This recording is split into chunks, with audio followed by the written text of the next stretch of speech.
Les professionnels partirent donc en direction du lac de Zblouf. Le sabre n'était pas comme ils l'avaient imaginé. Il s'agissait d'un automate qui suivait le même chemin encore et encore dans une zone à l'abri des regards. Ils l'observèrent faire son chemin et remarquèrent qu'en passant sous les rayons du soleil, il s'arrêtait comme pour faire bronzette.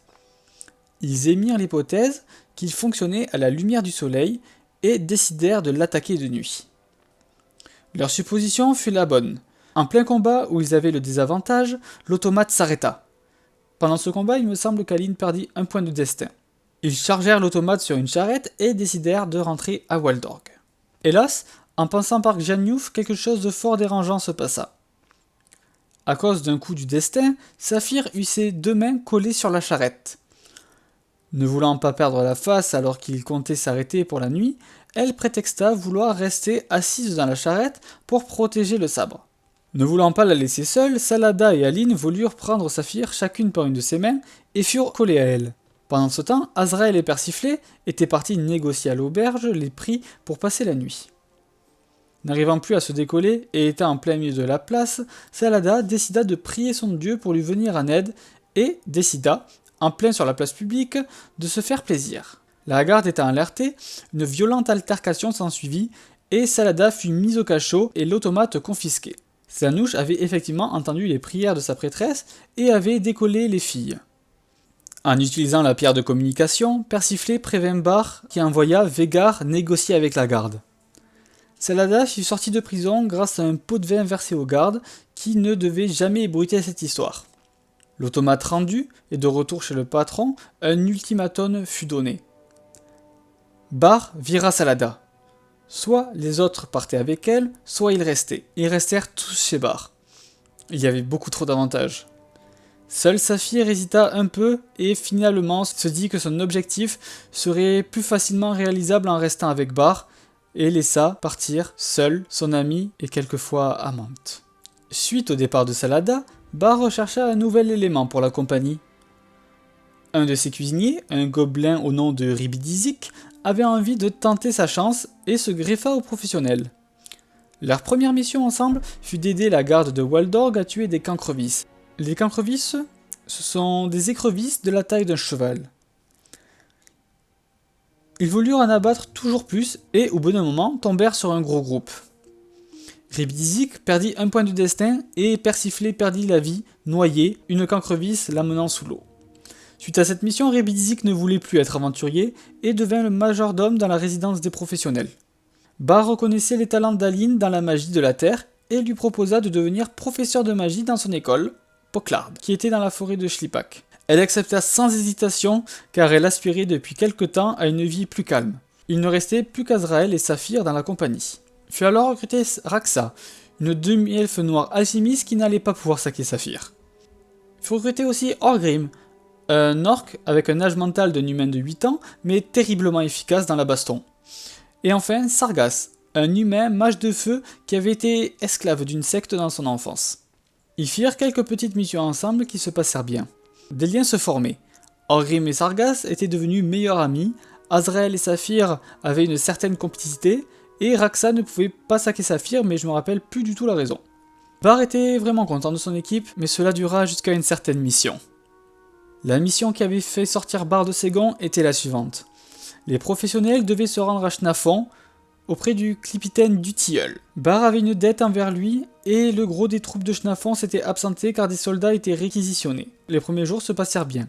Ils montèrent la garde dans la ville, et, à part séparer des alcooliques, il n'y avait pas grand chose à faire.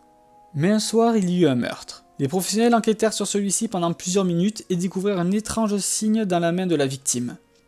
Mais avant de pouvoir souffler, un autre garde vint les trouver en les avertissant qu'un second meurtre venait d'avoir lieu. Ils se rendirent donc à l'autre bout de la ville et ils se rendirent compte que le meurtre avait eu lieu dans les mêmes circonstances. En reliant les deux meurtres, ils trouvèrent des similitudes et, quand le troisième fut annoncé, ils comprirent que la banque était visée.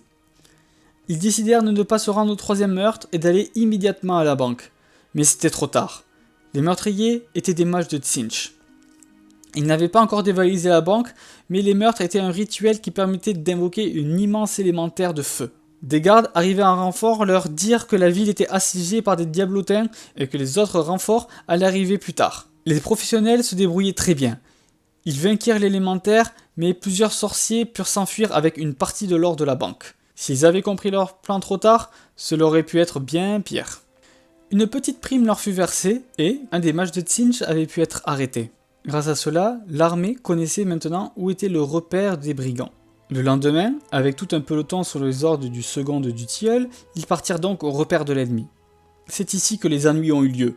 Je ne me rappelle plus exactement comment cela s'est passé, mais en bref, le second était un couard qui ne pensait qu'à progresser dans la hiérarchie et qui voulait que la mission réussisse quelles qu'en soient les pertes. Les professionnels ne l'appréciaient donc pas, mais ils étaient sous son commandement. Et ça, c'était une notion que l'orc avait du mal à comprendre. Ils se sont fait repérer lors de l'attaque, et les mages ont donc pu riposter de toute leur puissance. Sargas a fait un échec critique, ce qui a entraîné 3 mutations. Des ailes lui poussèrent dans le dos, Saphir gagna 2 bras supplémentaires, et Raxa grandit jusqu'à mesurer 2,50 m. Les soldats se faisaient massacrer, et à un moment, Orgrim désobéit à un ordre. Le second agrippa l'orc, qui riposta et mit à terre le chef.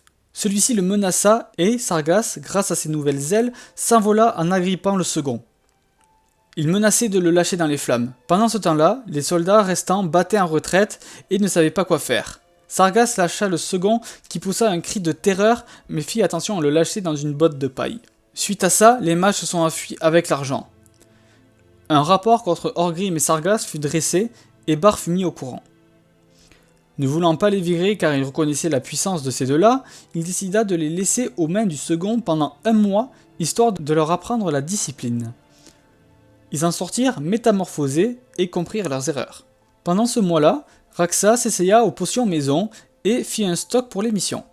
Saphir, quant à elle, suite à une soirée arrosée, se retrouva dans la couche de plusieurs barbares, en plein milieu des steppes. Leur chef, Grucyclope, chef du clan Ragak, voulait se mesurer à un être à 4 bras et la défia en duel avec en gage le gouvernement de la tribu. Elle n'eut le choix que d'accepter, et, hélas pour moi, ce combat fut rapidement réglé.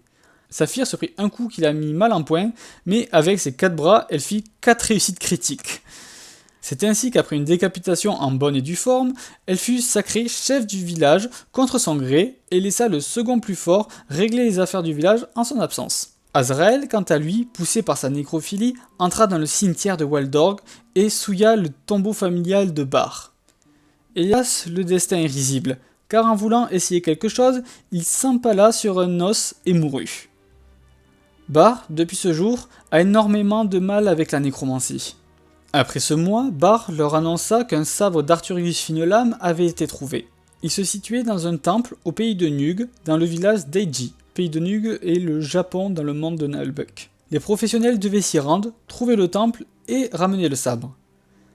Par la même occasion, pour mêler l'utile à l'agréable, il fallait qu'ils négocient des traités commerciaux avec le chef du pays. Il leur donna une boîte, close par un sceau, à remettre en cadeau. Les professionnels, avant de partir en voyage, durent aller rencontrer un dénommé Ping Pong, qui leur servirait d'interprète et de guide. Celui-ci leur apprit tant bien que mal les us et coutumes du pays pendant 1 semaine avant de naviguer vers Tatanoki, la capitale du pays de Nug. Le voyage se passa agréablement jusqu'aux côtes du pays. Là, ils se firent attaquer par des pirates. Le combat fut d'une brutalité sans nom. Il y eut d'énormes pertes des 2 côtés, car les aventuriers ne connaissaient pas les armes à poudre comme celles qu'avaient les pirates. Et les pirates ne connaissaient pas la magie. Pendant le combat, Orgrim mourut noyé, et Sargas mourut troué de toutes parts. Il ne restait que Saphir et Raxa. En fouillant dans le bateau ennemi, Raxa tomba sur une paire d'anneaux identiques qu'elle partagea avec Saphir. Lorsque chacune lui enfilait, une alchimie se produisit entre les deux et elles devinrent telles des meilleures amies inséparables. Elles se dépêchèrent de joindre Bar grâce à la pierre de communication pour l'avertir de la situation. Celui-ci les informa qu'il allait envoyer du renfort et qu'ils devaient attendre chez Ping Pong. Ce qui est resté des professionnels débarqua à Tatanoki chez leur guide. Le temps que les renforts arrivèrent, 3 semaines allaient s'écouler. Pendant ce temps-là, Saphir et Raxa ont pu visiter la capitale et constater la différence de culture. Les habitants étaient exclusivement humains, on ne détectait pas d'autres races. La magie n'imprégnait pas non plus le pays. Saphir et Raxa se faisaient remarquer de par leur race et leurs caractéristiques spéciales.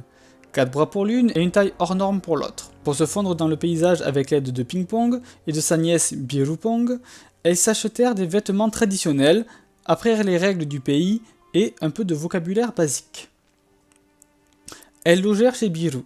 En discutant avec elle, les professionnels apprirent que sa mère était la nourrice du fils de l'empereur autrefois et qu'ils avaient gardé contact. Birou allait essayer de leur obtenir une audience avec lui pour négocier les accords commerciaux. Elles apprirent également la condition du pays. L'empereur était mort il y a 2 mois de cela et ses 3 fils se faisaient la guerre pour monter sur le trône. Birou réussit à donner une entrevue quand l'équipe serait au complet.